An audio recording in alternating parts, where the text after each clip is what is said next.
Namaste and welcome to the Bharat Varta podcast. I'm your host Roshan Karyappa. This episode, we're going to be discussing the rural-urban dichotomies of India and challenging some of the long-held notions about India's politics and policy.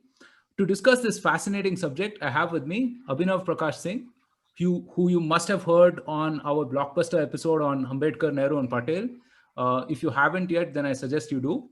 Abhinav is a professor of economics at Sri Ram College of Commerce, Delhi University. He's also a much-read bilingual columnist, and he writes in English and Hindi. Welcome back, Abhinav. Good to have you. We also have Rohit Jayaraman, who is our resident political commentator. You've heard him on multiple Bharat Varta podcasts before, dissecting numbers and figures about constituencies, demographics, and much else, trying to make sense of it all. Good to have you back, Rohit. Great to be back, Roshan. All right, so it's a fascinating subject, as I just described. Let's get started with you, Abhinav. We're often told that India lives in its villages and that to understand India, one must go to the hinterlands. Now, how much of that is true, and could you describe this for us? Thank you, Roshan, for having me here on the podcast. See, when we're dealing with this farmers' protest and we see that every political party is basically pandering to their maximalist demand. Now, and why is that happening? That is also very interesting because in India, we have to go back to the history a bit much, under the British rule. During the British rule, when the Britishers started ruling India, and especially after 1857, they just started this entire propaganda of justification of their rule over India. So there's a difference between the British rule before 1857 and after 1857. Before 1857, they were not as much giving their justification of their conquest of India. It is just that we are coming here, we're ruling this land.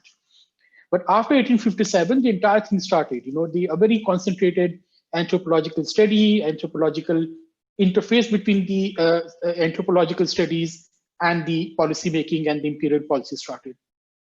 So one of the things that these Britishers and the Europeans started studying about India is that India is a village-based society.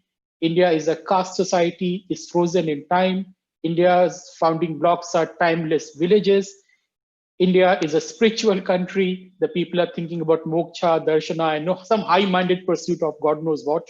They're not interested in the present life. They're not interested in the materialistic life. In response to that, the Indian nationalists or anti-imperialists, or from left to right, they started saying that, well, India is just like that. India is not like an industrial West. India is not a decadent society, an individualistic society like the West. India is a village society. India is a spiritual society, and it is superior to the materialistic West. The problem here was that they never questioned the basis of the British characterization of India as a timeless society frozen in time. Whereas we know that when the Britishers started ruling India, in the initial phases, the India underwent this huge process of deindustrialization and deurbanization. The amount of chaos they caused, the British conquest itself was responsible for the decline of the cities in India. And if you look at the history of India before the Britishers, India has always been an urban-based civilization. The rate of urbanization in India has always been one of the highest according to the standards of those times. And everything we know about India, everything we take pride about Indian civilization, everything you talk about ancient India, you always talk about the cities. You don't talk about the villages. And there's a reason for that, Roshan, because civilizations are about cities. Many people will find it very repulsive, but it's the rise of the cities that heralds the emergence of a civilization. When we talk about Harappans, Egyptians, Mesopotamian, Chinese, Iranians, what is the cutoff point we take? It's the point when we start seeing cities, right? The rise of the cities in the urban milieu. Because that tells you that the civilization, your society has reached a level of sophistication, social, economic, political, that it is no longer that village level, subsistence level anymore. So civilizations are always about cities, and we should never forget it. But what happened is that because of the deurbanization in the British rule, in the initial parts of the British rule, when the Britishers started studying India, they saw a society which was very village-based society. We're talking about this period of 100 years, right?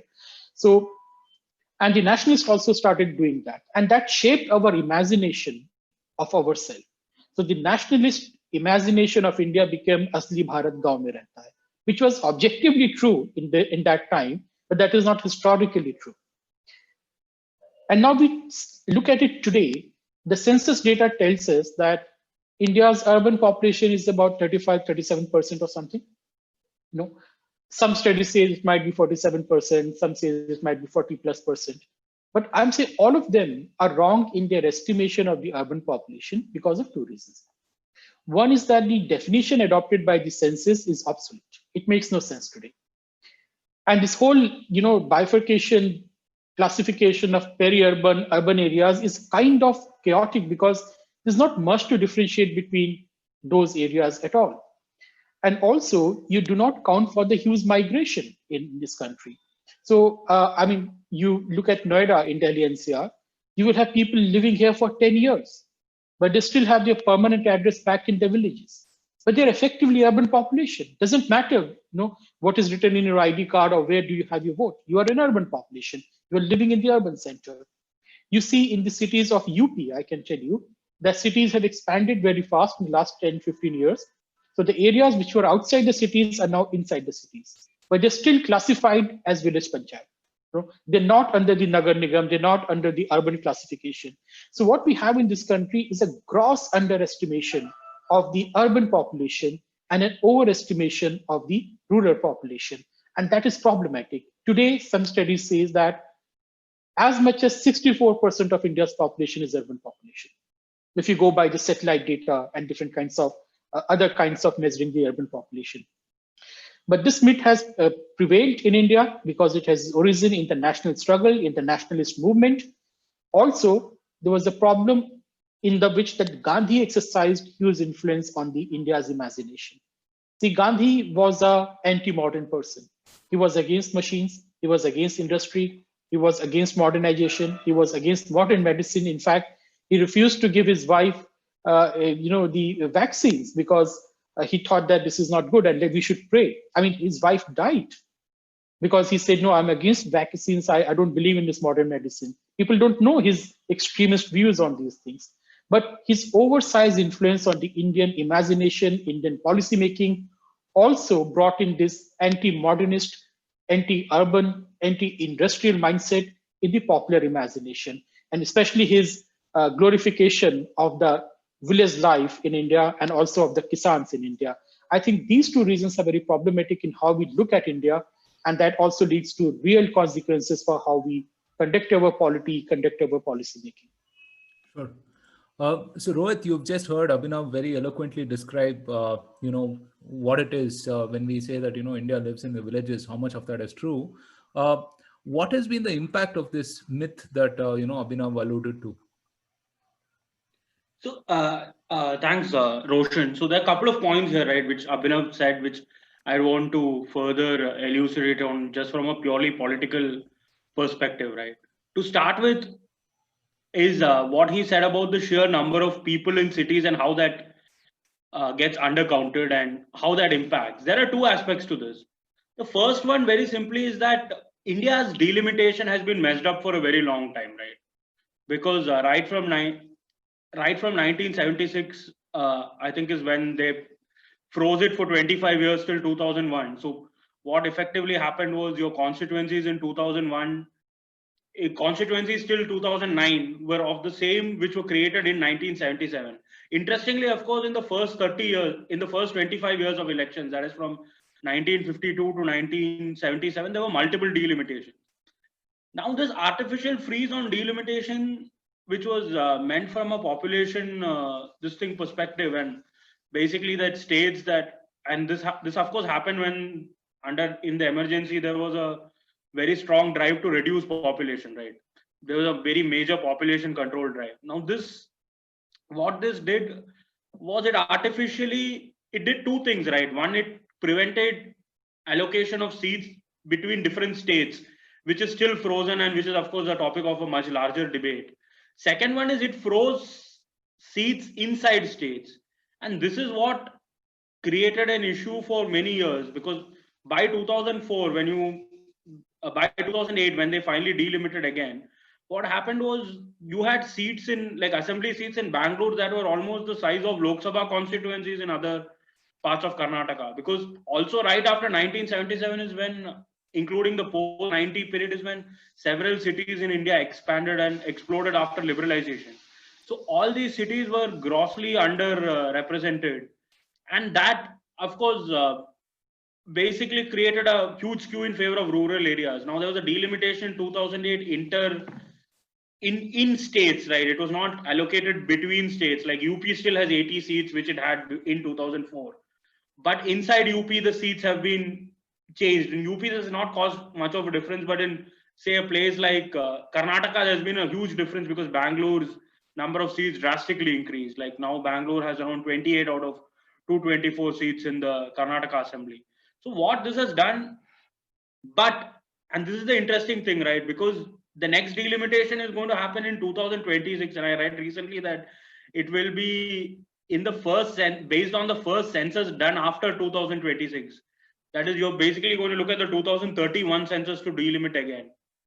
Now, if you look at the electorate sizes in Indian seats right today, already in Bangalore, again, the same thing has happened. Like, you go to which are the largest constituencies in Karnataka, you will see ex-urban areas of Bangalore, right? They are like, say, your Rajarajeshwari Nagar, or this interestingly named assembly seat called Bengaluru South, which is not in the Lok Sabha constituency called Bangalore South, but these are some of the largest assembly constituencies in India, and they're going to only keep expanding. Like the same thing happens in Hyderabad. I mean, the seat held by Mr. Owaisi is half the size of his neighboring seat right there.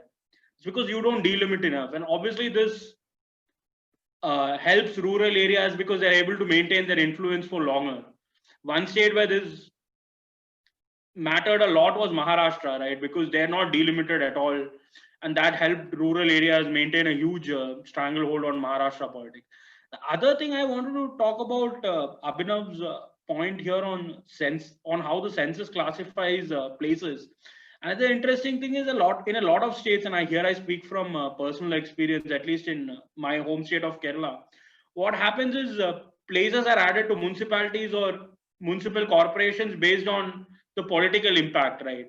Like a ruling party will try to expand a municipality by adding some villages to make it a municipal corporation just so that they can take control of it, and not do it for a municipality where it may not work in their favor.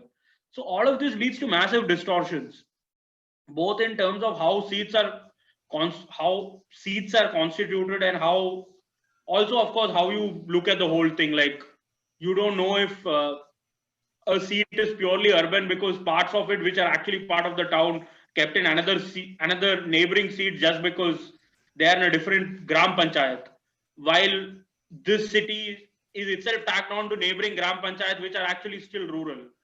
So all of this, like, one thing that we haven't really examined a lot in India per se in Indian political analysis is delimitation, mainly because it's happened very rarely in our lifetimes, right?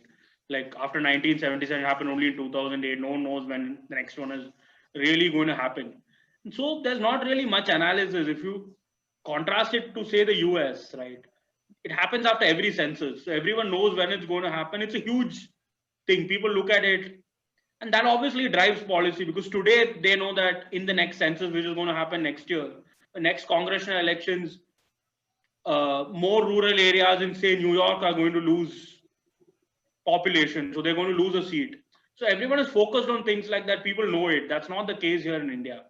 And how all of this drives on to, and the one other point which I just want to take on from Abhinav was this whole thing about how the Indian nationalist elite also after independence sort of looked on and looked into villages, both because of the influence of Gandhiji as well as other reasons, that villages were this pristine place. What it also did was it made them a bit hesitant to really shake things up in the villages, right? And I mean, Abhinav will surely agree, or at least understand where I'm coming from, because a lot of this has been reflected even in his columns. How immediately post-independence there was a massive alliance that was created between the elite of the rural areas and the elite that actually ruled the country, right? In the sense that they would not really interfere in. It was a bit of a pact of non-aggression. Of course, this varied from state to state. Like in some states, rural elites were the backbone of the Congress, which ruled India. In some other states, that was not the. In very few of the other states, that was not the case. But this impact of leaving rural elites alone, and you could say allowing rural elites to sort of speak for entire villages, I think has one of the states where this continues the most is probably Punjab, which is where you can see these protests, and there's a lot of linkage between the two, right? Like you've literally allowed the politics of a particular state to be dictated by a particular part of its rural elite, and the state is not like 100% rural, right? I mean, it's not even that kind of a state. So there are reasons why, of course, Punjab has had way less disruptions in its politics over the last, say, 20-25 years than other states. But Punjab today actually is a very good example of how things were in large parts of the country, maybe even 30-40 years ago, where rural elites held disproportionate influence both over discourse as well as policy making. Right. So, Abhinav, your comments on everything Rohit just said, and also, how has this distorted governance both in the rural areas and the urban areas as such? Well, I agree to what Rohit is saying about this post-independence alliance between the urban elites running the country and also the local elites. In fact, this is how Nehru used to win the election. So the 15 years of Nehru rule was not the golden age of democracy, because at the ground level, majority of the people could not even go to vote because they were not allowed to vote. Especially the Dalits and the other weaker castes would be told to vote as told to vote by their landlords or their jamindars, or not even allowed to vote. I mean, I know in UP there were some villages up until 2007 election, 2007 election, I think 2007 election. So some villages in the Manpuri Tower belt, the Dalits voted for the first time, freely, because that time the CRPF was deployed from other state, from Andhra, and also they were not under the influence of the local politicians. So there were several villages that Dalits voted for the first time freely after independence. Just to pitch in here, I heard of the same thing in 2017 in Etah. So this happens a lot. Yeah, it's just happened quite a bit. So this is how Nehru used to win election. It was not the golden age of democracy. The Nehru was in power because there was massive social violence on the ground. And you see the Congress started collapsing when people started exercising their democratic rights. This is how I see it. But this problem goes back before the independence as well. So you see the single important contribution of Gandhi, I say his historical role, was to mobilize the village population for the national freedom struggle. And among the village population, the Kisans. So the Gandhis was able to convert the national movement from the club of the urban elites into a mass movement by mobilizing the Kisans of this country. But if you notice that neither the Gandhi or the Congress ever raised the issue of the landless laborers in the villages. You just go and read about it. Beyond some token statements here and there, patronizing things here and there, they were never concerned with the landless laborers in the villages. And those are much larger. Those are in much larger number than the Kisans in the villages. The reason was simple. I mean, if you're mobilizing Kisans, how can you advocate the rights of the landless laborers? I mean, that will cause economic conflict, that will cause caste conflict, because most of these landless laborers are Dalits and other the EBC castes. And this basically continued even after independence, and it reflected in the policy. So what we call as the land reforms were not land reforms at all. I mean, land reform is about land to the tiller. In India, the tillers never got the land. What we call as the land reforms were tenancy reforms. That these Kisans are basically what in Hindi, I think we call them Kashtkar. So they used to be tenant on the lands of the big Jamindar. So Jamindaris were abolished, and it was easy to abolish them because they were few in number, and they were pro-British, so it was easy to paint them as evil and destroy them. So we abolished the big Jamindari, and we simply allowed those Kisans to own that piece of land which they had rented out with the Jamindar. This is what happened more or less in the land reforms in India. So the tenants never got the land. Now, what does it mean for the polity is that even after independence, the Kisans continue to remain the dominant section of the villages. So they control the land, they control the economic power, they control the social power. And as Rohit was talking about, because of this flawed manner of distributing seats between the urban and the rural areas, the villages have disproportionate representation in the parliament and the legislature. And within the villages, who are the dominant section, the Kisans. So if a party wants to win the election, what it is supposed to do? It is supposed to make sure that the villagers vote for it. And in order to make sure that, ensure that, I mean, you have to pander to the demands of the Kisans. And this is what has been happening in India after independence. So the Kisan, what is the percentage of Kisan today in the India's population? Not even 10%. I think must be, at the maximum, it might be 11%, 12%. And out of those, the 86%, 85% are the marginal and the small farmers, who are basically the people who have some land, like their homestead or something kind of a thing, but they have to work, do manual job or some other kind of business in order to sustain themselves. And they're also the net buyers of the food grains in the market. So now you want to make your Kisans happy. So you are ensuring them higher MSP, you are giving them assured prices, assured profits that feeds into inflation that ends up hurting the majority of the village population itself. Forget about the urban poor and the urban population. But this is the distortion which is at the heart of the farmers' protest. We are seeing Roshan, and unless and until we resolve this wider political economy question, we are going to make no headway going forward. Right. Just one thing to add here to what Abhinav said, and by and large agree with him on most of what he said.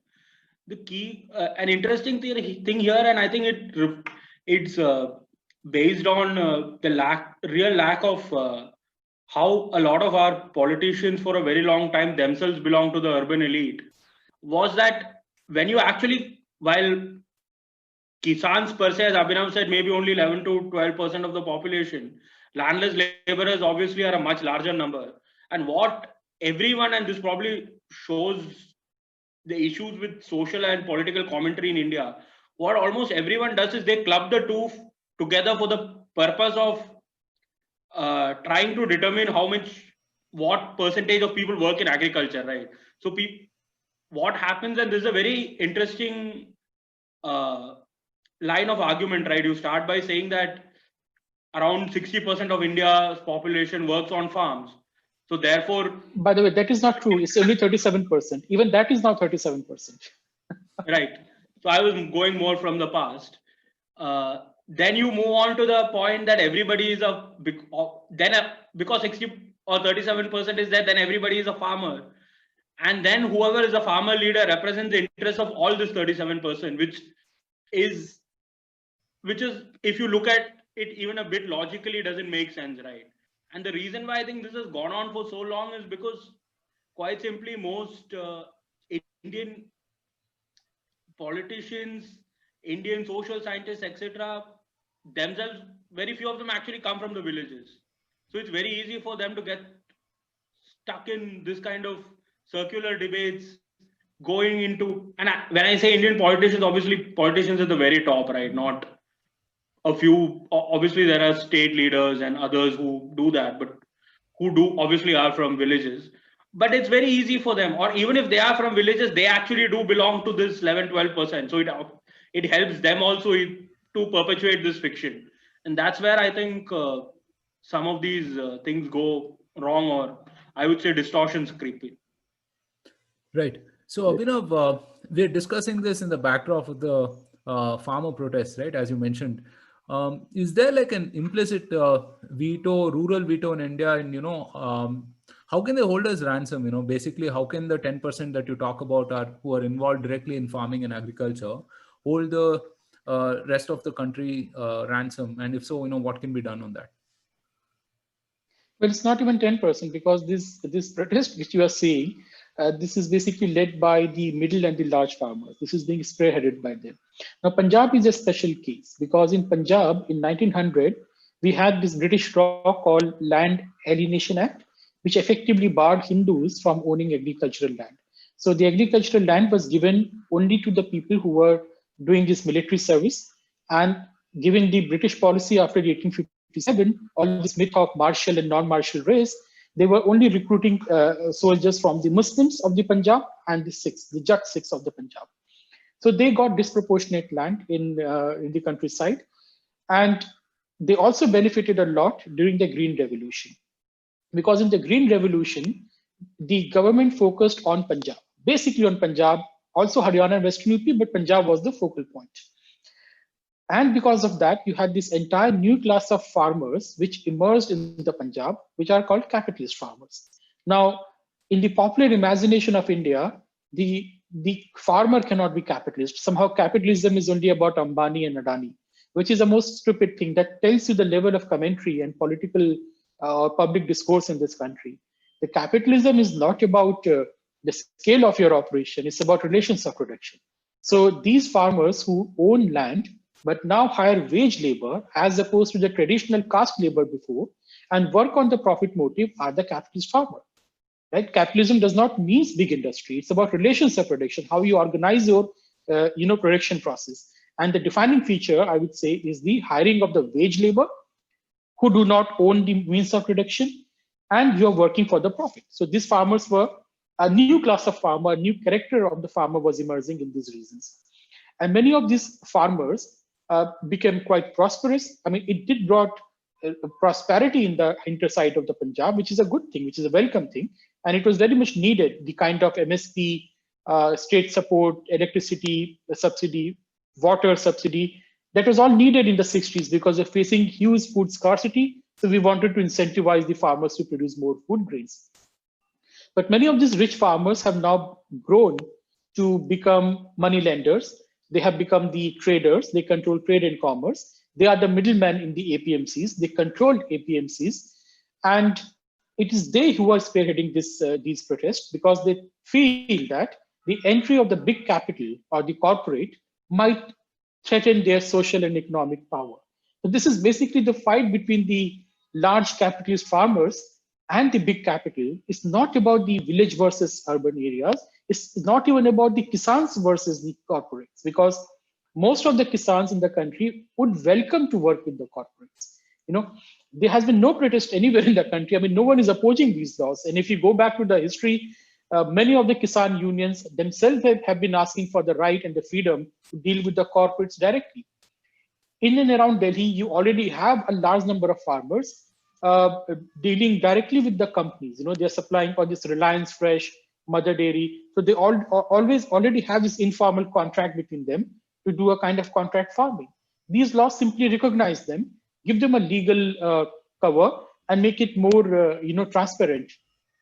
But these protests are happening because we have to understand another feature of the rural polity, that the political power in the villages come from control over local markets, APMCs and the cooperatives. Maharashtra is a very good example of the cooperatives, right? So these cooperative banks, different kinds of sugarcane cooperatives, you control them, you distribute patronage in the villages and in the countryside, and this is how you get the votes.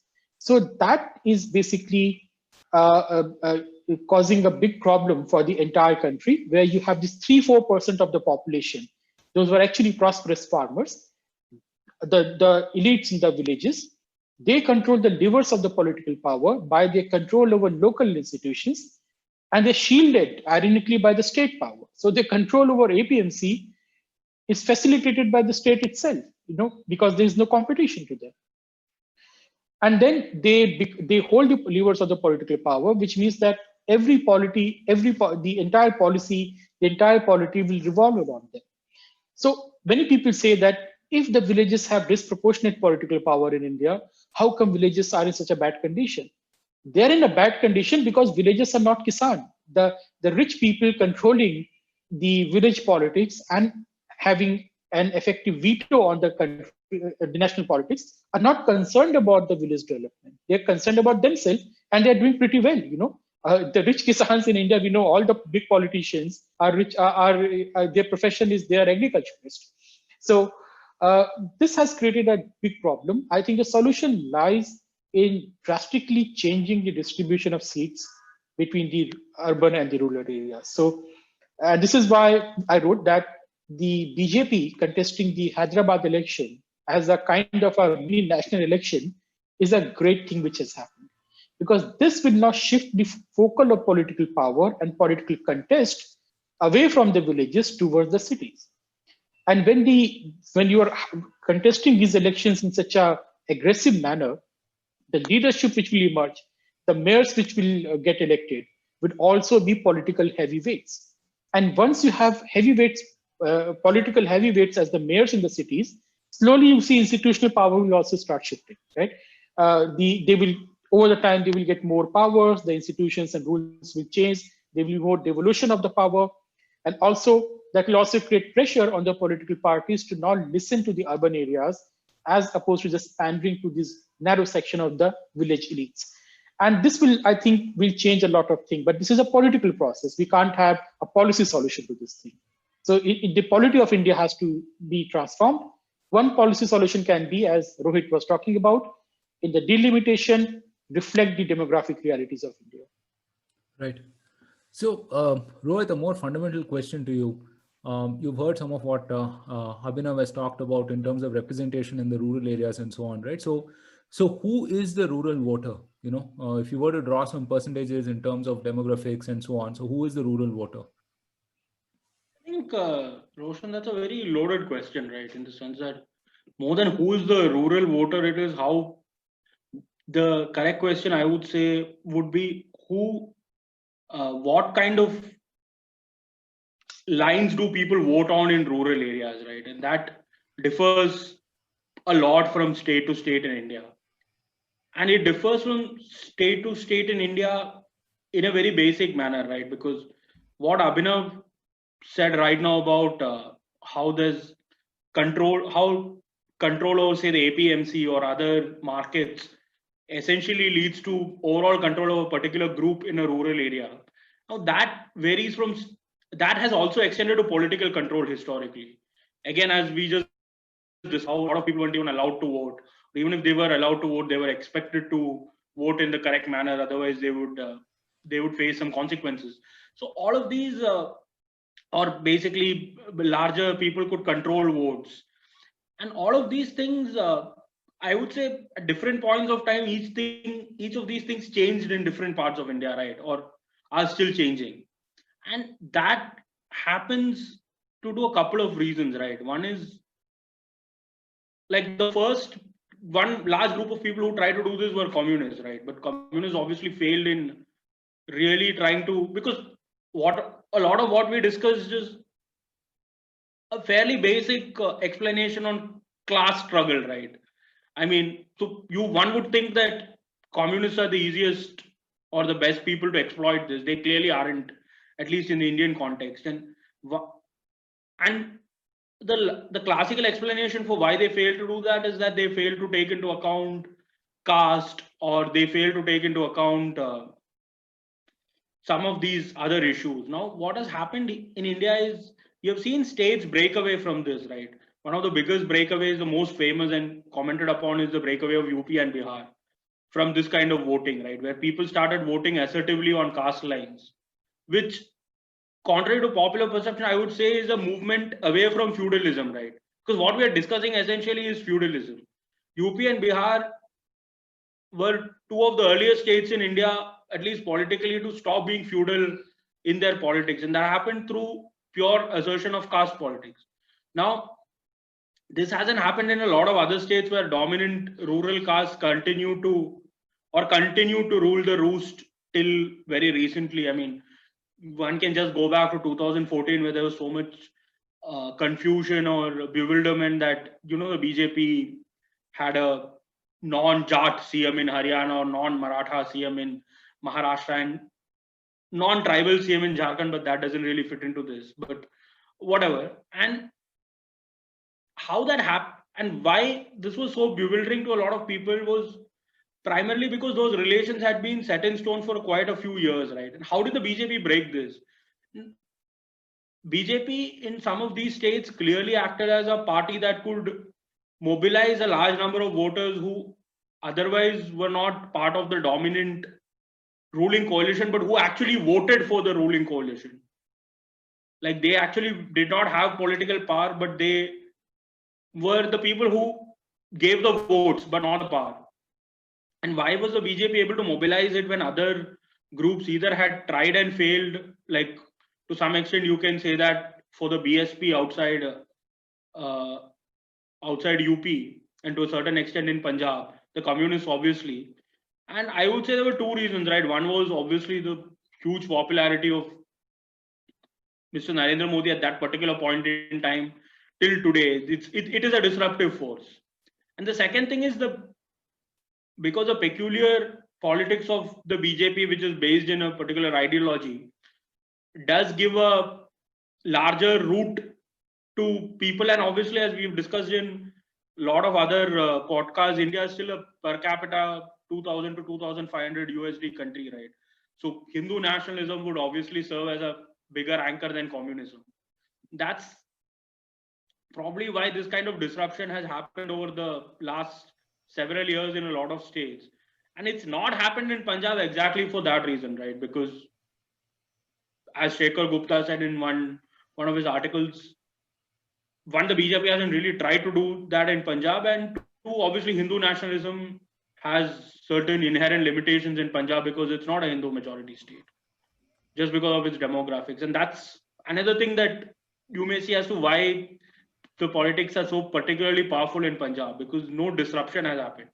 When the BSP tried to disrupt it, it was not really able to go beyond a point in Punjab. And I think Punjab is ripe for disruption again, right? One should look at 2022 with an open mind, and we may see a lot of interesting pointers. But right now, it's an undisrupted state per se. Right. So Abhinav, I want to pick up on something you mentioned earlier, which is that, one would have assumed that all of this representation from the rural elite, at least, would have resulted in some progress in those areas, at least, but it hasn't happened, right? Clearly. So what is the way forward on that front? I mean, or do you think that, it just has to urbanize? So urbanization is the only way forward. There is no solution to Indian agricultural problem, no matter whatever you suggest.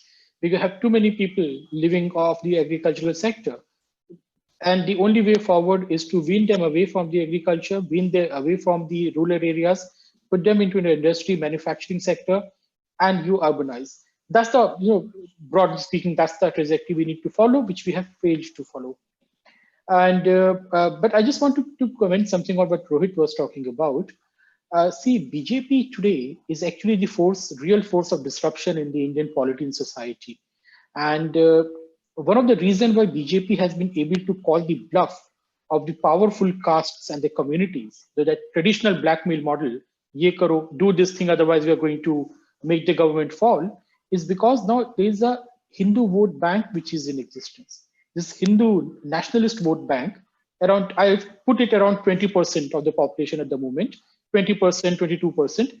That basically gives the BJP to call the bluff of any blackmail, which Congress could never do, or no other party could do. Because let's say the Samajwadi Party in UP was the party of three social groups: the Thakurs, the Yadavs, and the Muslims, the upper caste Muslims. Now, if one of those social groups were to blackmail or say, do this thing or don't do this thing, the Samajwadi Party had no option but to follow that. But now with the BJP government, the Yogi's government in UP, they can call the bluff. I mean, we have seen that in the recent killing of the gangster, from the Brahmin caste. So there were lots of Brahmins who were very angry about it, but it did not make any impact on the BJP. Say, okay, 10% of you will not vote, but we have other vote banks with us. So this is what is creating a good disruption, a positive disruption, that the power of different caste and communities to distort the policy and the polity has declined in the recent years, and it has taken across the board, right? Not just, let's say, the Brahmins of UP, but also the Dalits of the Western UP. Their power has also declined in getting the things they want to get done, which I think in the long run is a good thing, because we need to move away from that kind of patronage community-based model. But in the long run, as Roshan, you were talking about, I mean, I see no other way out for the problem of the villages apart from industrialization, and India needs to industrialize. If you don't do it now, with the advent of the fourth industrial revolution, the window is closing very fast. We won't be able to do what China did. Remember, it was very easy in the 1980s and the 90s to take your farmers, your peasant people from the countryside, give them some education, some training, and put them to assembly lines, put them to work in manufacturing and all. Now, with the production process itself becoming so complex and complicated because of these new technologies, the amount of training and education you have to give to your village boy in order to work in a factory is immense, and it's increasing every year. So we need to do it as soon as possible. Otherwise, we will be in for a very tough situation in the coming decades. Right. So Rohit, let's shift our gaze towards the urban side again, right? So I want to ask you, what is the impact that's happened with the rural politicians running urban India, right? And specifically, let's talk about more of the policy aspects. If you could talk about that. Sure, Carrie. So I think the most obvious example, of course, is that urban interests aren't prioritized, right? And when I say urban interests aren't prioritized, in that the concerns of the average urban voter isn't prioritized. Certain other interests in urban areas may still be prioritized because even people in rural areas have certain, say, business interests in urban areas or certain other interests in urban areas. So they'll at least try to take care of that. But your average day-to-day urban quality of urban governance is really not taken care of. So you may still be interested in, say, building a huge software plant somewhere in a big city, because that at the least, or a huge airport, because that at the least leads to inflation in real estate around there, which even these politicians might have a hand in. But you're not so focused on drainage or your average road, right? Like your road to the airport may be great, but your roads in colonies or roads between, say, different parts of the town or the city, that's not a priority. Drainage is not a priority. So these are, again, linking to what Abhinav said about the Hyderabad polls, right? These are the kind of bread and butter issues that get sacrificed. Then there's a larger thing, and this impacts even your big ticket projects that get sanctioned. And this is, I think, thankfully reduced a bit recently, but it always existed, right? Like if you remember the 2004 elections, this huge this thing that both Chandrababu Naidu and SM Krishna lost their elections because they focused on Hyderabad and Bangalore. Now, whether this was true or not, and it's difficult to analyze, but it's not like they particularly did well in these cities either. And there you have to look at the commentariat class, right? Which is one class we've not discussed a lot in this podcast, but which actually has a serious, which actually caused a lot of this confusion by repeating tropes and not really thinking through what they're saying, right? And cause a disproportionate impact on policy. So you would have someone like SM Krishna literally being blamed for the fact that he developed some parts of Bangalore. Same with Chandrababu Naidu. I mean, other chief ministers of, you could say, Andhra and Karnataka, now Telangana, have also done developmental work in these cities. These kind of criticisms are lesser these days, but this was obviously a block at that point of time. Like, for instance, you could just see the Bangalore metro, right? The sheer amount of time it has taken to just get it off the ground, get it running. There are multiple politicians who clearly either had a problem with the sheer idea of Bangalore having a great metro, or didn't think it would really help them in Karnataka. Or look at Maharashtra, right? I mean, Mumbai is probably one of the largest cities in the world without any sort of a modern mass transit system. I mean, people still travel in an ancient suburban rail system, and like you have crazy amount of accidents, right? Because Mumbai also has seen other types of urban activism which actually end up perpetuating the same things that the old rural politics did, but that's a different issue. So you clearly see that people either think it's not important or actually have a hostility to it, or think that showing that you don't focus on urban areas is a virtue. And that obviously slows everything down, right? Because as Abhinav said again, a lot of development or economy, etc., your economic growth disproportionately happens in a system like India. Like, to get India to the next levels, there will be a lot of things happening more in urban areas than in rural area. The more, and that's, you can see even in the sheer amount of people who migrate to urban areas, even when the quality of life in urban areas today is so poor. So instead of facilitating that, people have not really, have either tried to hinder it or at least not facilitated it. And at the end of the day, it's the poor from the rural areas who migrate to the urban areas who are the biggest losers of this. Right. So, Abhinav, we've looked at policy and politics and economics and those aspects. Would love to delve deeper on the social aspects of these things, right? I mean, there's often a romanticization of the villages, and you talk about very cohesive communities and the fact that in cities it's fairly more anonymized, right? I mean, you don't know your neighbors and such things. Now, Ambedkar and Gandhiji had very different views on this, right? So Ambedkar is quoted to have said, what is a village but a sink of localism, a den of ignorance and narrow-mindedness? While Gandhiji, as you've alluded to earlier as well, believed that the future of India lies in its villages. Could you compare and contrast these views and talk about the social elements of this urban-rural dichotomy as such? Well, I mean, those different comments basically show that the difference between a scholar and someone who was who pretended to be a saint and who always worked on his Antaratma ki Awaaz. So basically, it shows that Gandhi has had no understanding of anthropology, that the future of India lies in the villages. I mean, it's just impossible unless you're talking about the destruction of the entire civilization and going back in time. That is not going to happen. But yes, Ambedkar had a point that the villages are not really a very good place to live in India. And it also said that because of the entire caste system, your villages have become the arena of permanent low-intensity civil war between different castes. And that is so true. I mean, unless until someone is lying about it or pretending not to see what is there or what was there, this statement basically tells you why the unity never existed in the villages. And this is why you see that Ambedkar also recommended that the Dalits should leave the villages and move to the cities. And that is true, not just for the Dalits, but for the others as well. It's not that all the forward caste people are pretty rich in the villages. I mean, if they want to seek better life, they should also move to the cities.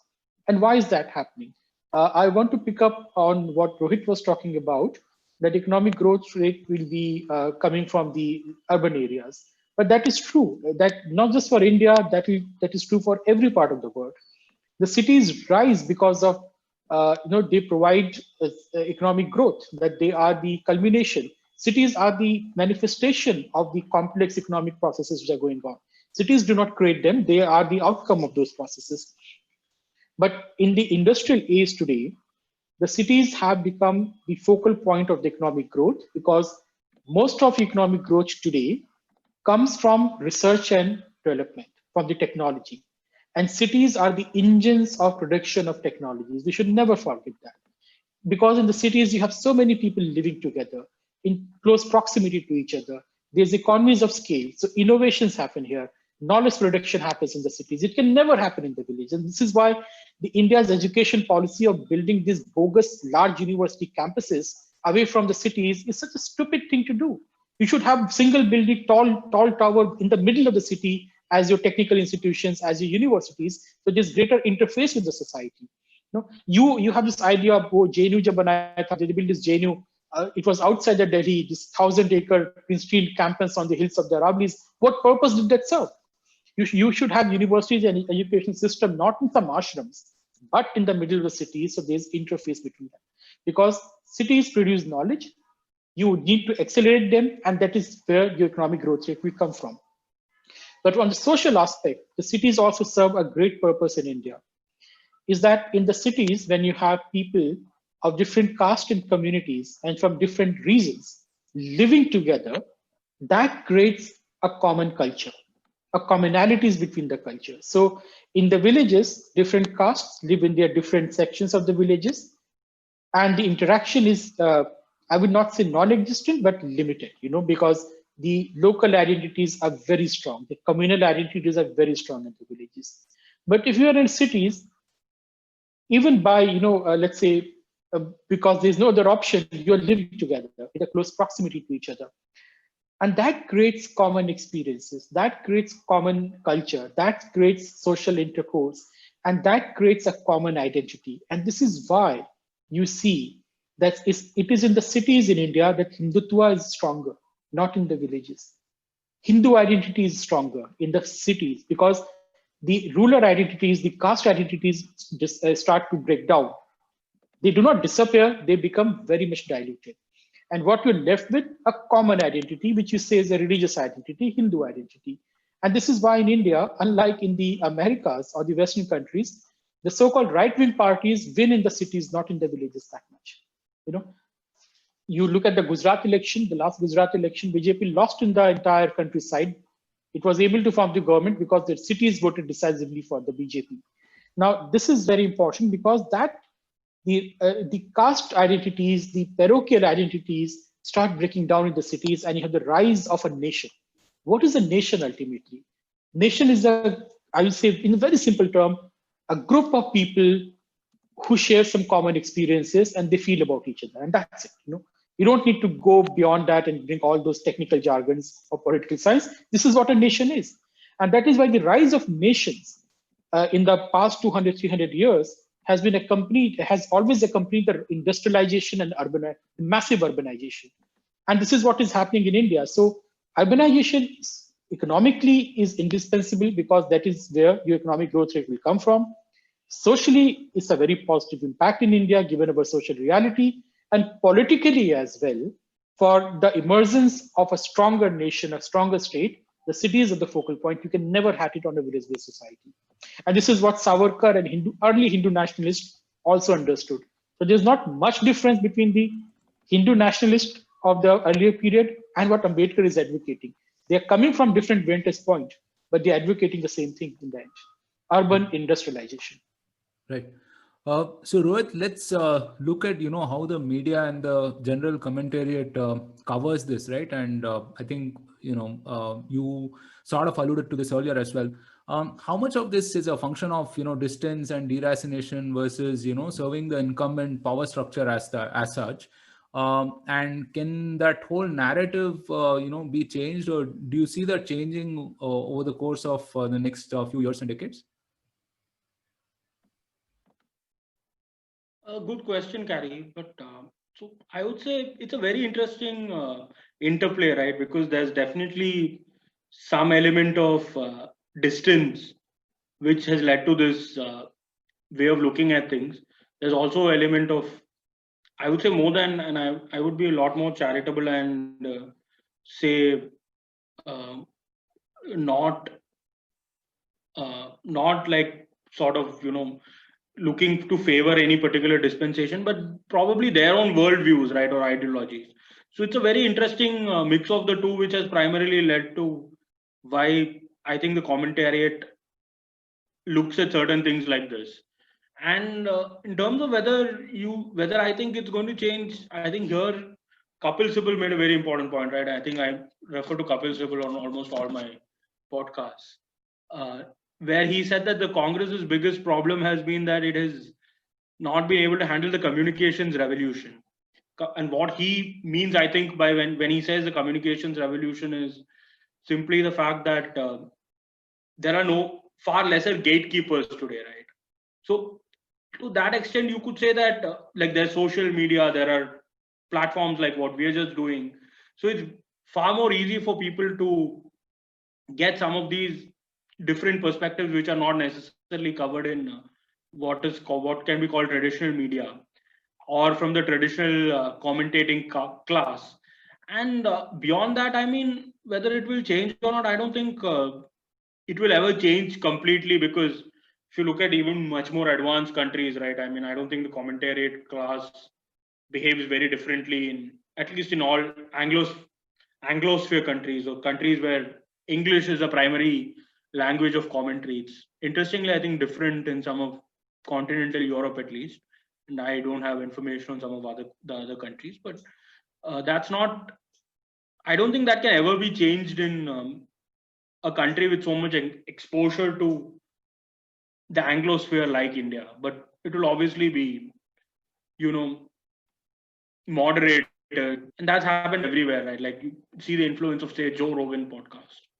So that's how it would go. And I mean, at the end of the day, it's not really about turning the commentariat into people who look at things in a different perspective. Everyone has the right to see things from their perspective. It's about making sure that at least policy not bipartisanly driven by distorted perspectives. Right. Abhinav, final comments from you, and then we can close. So I would simply say that we need to redefine how we look at India, Indian civilization, and its future trajectory. And as a member of the urban India, so we are member of urban India, so we should actually demand our political share in the power. Now we can no longer pretend to be indifferent, and this is where the urban population is also at fault. We don't even go out to vote. And why would the politicians care about if we are not even voting in the elections? So we need to change lots of things. And other point is that we're not against the villagers, or we're not against even the Kisans. What we are against is their unjust demands, or like in this farmers' protest, the MSP demand, which is so devastating to the environment, to the ecology, to the environment, to the biodiversity, to the the economic cost of MSP's use. So I would rather say give them income support.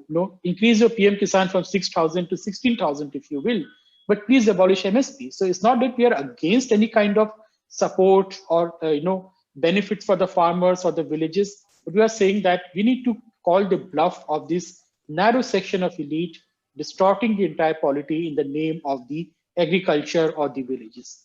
That's it, Roshan. Thank you. Right. On that note, we'll end this podcast. Thank you so much, Abhinav and Rohit. This was a fascinating deep dive into a very fundamental schism, I think, that impacts many different aspects of politics, policy, and culture. Look forward to talking to you guys on a different podcast very soon. Thank you. Thank you. Thank you. Thank you for tuning in. This podcast was brought to you by the team at Bharat Varta. If you liked this podcast, then don't forget to share, subscribe, and rate us on your favorite platforms. We're available on Anchor, Apple, Google, Spotify, Stitcher, Breaker, YouTube, and a host of other platforms. We started Bharat Varta to facilitate long-form discussions on politics, policy, and culture. We don't necessarily endorse anything that was said in this episode. If you do wish to offer us any feedback on the content or anything else, do reach out to us on social media or get in touch with us on our website, www.bharatvarta.in. The links are in the description below. Thanks again for tuning in. Until next time, stay safe, take care, and Jai Hind.